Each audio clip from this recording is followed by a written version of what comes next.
Hello everyone, and thank you so much for joining me for some Saturday night crafting. I'm sorry it's been a while. We have had a heck of a lot going on as a family, and it's been a bit mental, including flooding the middle of my house. So it's just been a bit chaotic. My computer's broken and in the shop, so I have been struggling with editing as well. But tonight is so awesome, and I've been waiting 2 weeks to share this with you.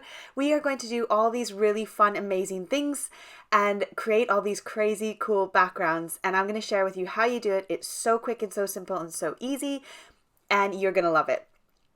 So tonight we are going to work with matte photo paper. So I've been really obsessed with photo paper. I've been loving it in my craft room. I've been using it all the time, and I've been using glossy photo paper. Now I've got a whole entire playlist of photo paper videos, so if you want more ideas and inspiration and techniques, I will link that playlist down below in the description box as well as at the end of this video. So I'm using Amazon Basics paper as well as this satin paper from Koala, and they're both really awesome, but any matte photo paper or satin should work. So here's the difference between my backgrounds. So I've got these are the glossy ones. I did them on glossy as well as on matte.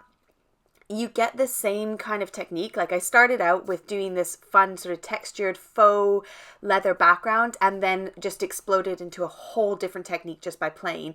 So I was just sharing with you there the comparison between glossy paper versus matte paper. You can absolutely do this technique if all you have is glossy photo paper, but I really like the look of the matte paper because it kind of just looks like normal cardstock, but you can do so much more with it and really do some fun techniques. So here is just rubbing it direct onto the photo paper, and you get a very faux leather look. You get the texture of your ink pad all over that paper. Photo paper is amazing because it absorbs the color instantly. The minute it touches, it absorbs that color, and you get such gorgeous backgrounds. So you have to be quick if you want a specific kind of look going on, but I love just rubbing the ink pad all over it, getting that kind of faux distressed textured look in the background. You could emboss these with embossing folders as well and add even more texture. Now, if you've seen my first original photo video about 2 years ago, I used distressed oxides on photo paper, and this is unreal.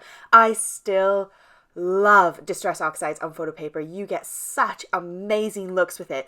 So I'm doing the exact same thing here, but I'm using distress oxides. And the thing with the oxides is it leaves that kind of chalky residue on the top, and we're going to wipe that off.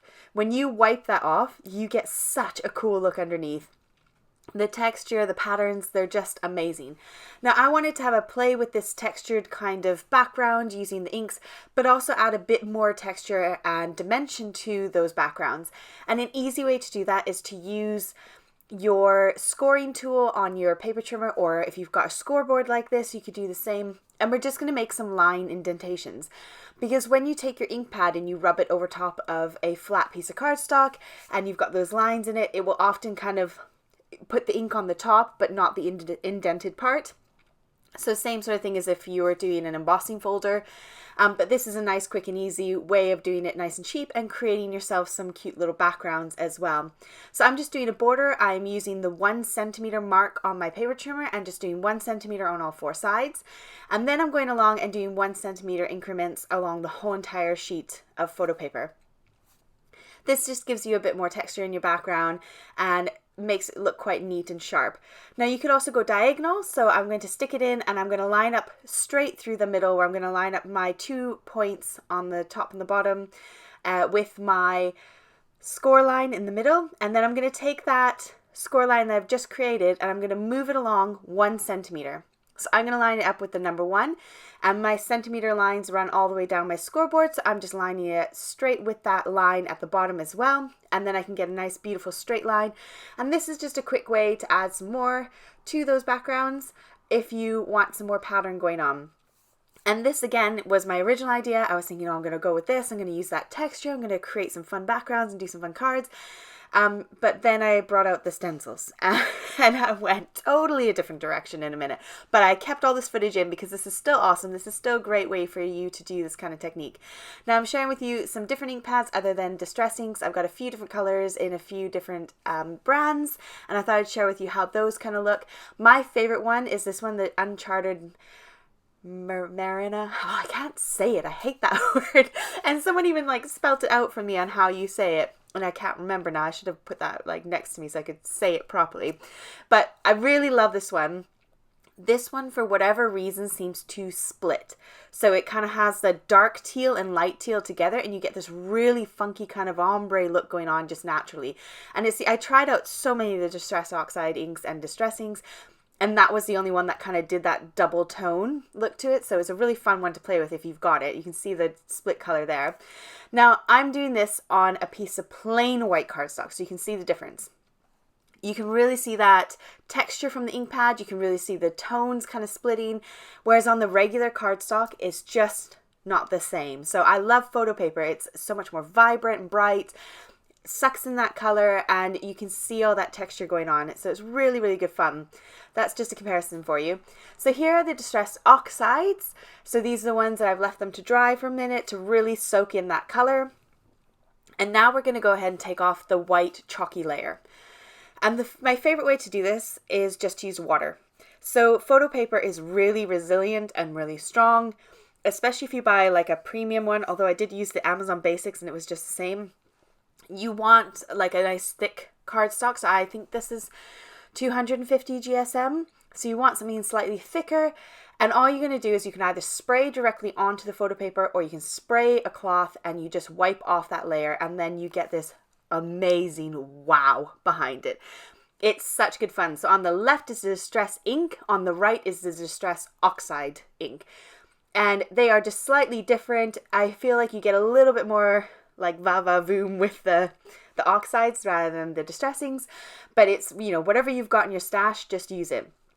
And as I shared a minute ago, as long as it's sort of a water reactive ink, probably even if it's not, actually, to be fair, it would probably still work. I just find the water reactive inks absorb quick and they dry quick, whereas if you're going to use something like a pigment ink, you're going to find the dry time is going to be quite a lot longer. So again, here is the comparison with the Distress ink on the left and the Distress Oxides on the right. So you get such a different look.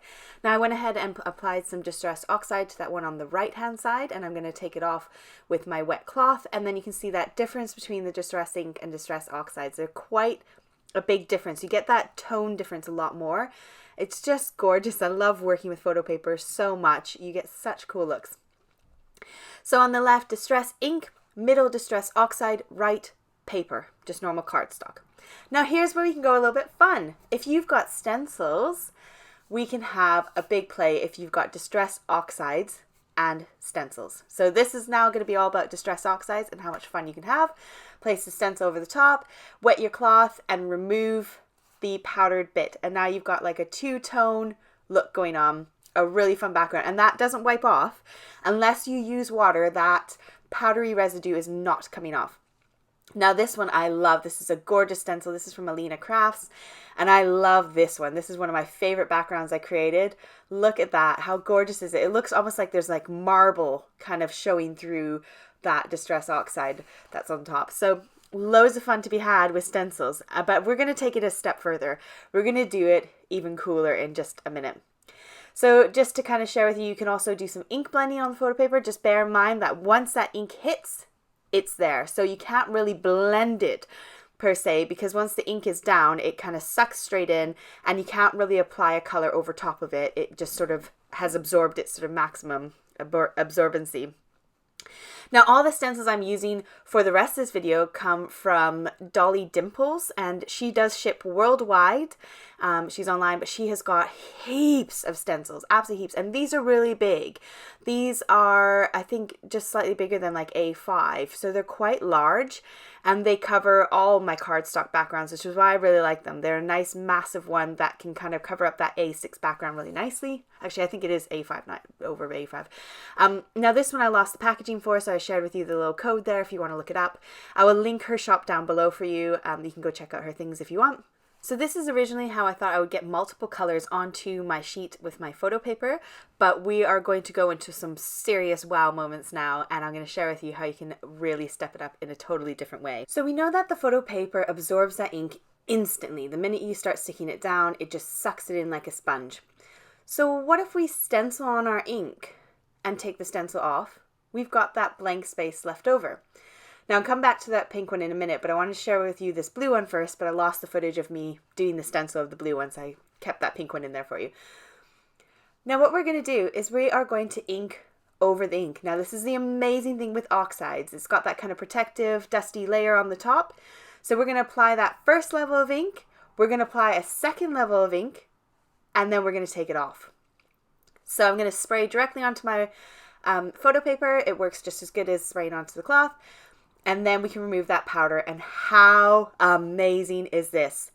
It is stunning. You get all that texture, plus you get the double colors, and you can really go to town. So I'm going to share with you using the wrong color combination on several of these, and they still look great. So here is pink and green. You don't tend to want to mix these two. They look pretty ugly and muddy. But when you use the oxides and you do your stencil first and then go over it with the extra color, it looks still so gorgeous. So this is pink and green. And how stunning is this? Honestly, I have been so excited to share this with you because I can't believe how well this worked out, and it is really the magic of oxides. They're so cool. You can really layer them up, and with the photo paper, you can then take them off. And so it's such a fun technique to do. Now with distress inks, you're probably not going to get quite the same effect because you haven't got that powdery layer of protection keeping that ink from kind of absorbing too much through. Now again, this is purple and green. Again, a color combination that you wouldn't use together. Now you lose some of the vibrancy of the purple, but it's still cool looking. It's kind of got that Egyptian sort of feel to it, I think. Now my son was stood next to me and he was like, "Do that one, Mummy." And so I did this rock one for him and he was blown away. He was loving it. He just thought it was so much fun when you got to the point of wiping it all off and the magic kind of popped through. Now I don't have any cards finished for you. I've not made these into cards. I kind of got so carried away with the backgrounds, and because of everything going on with the family, I just didn't have time to make them into cards, but I wanted to share all this with you because you can really go to town and create some really fun cards. Now if you really enjoyed this video, I would super love it if you liked, commented, shared, subscribed.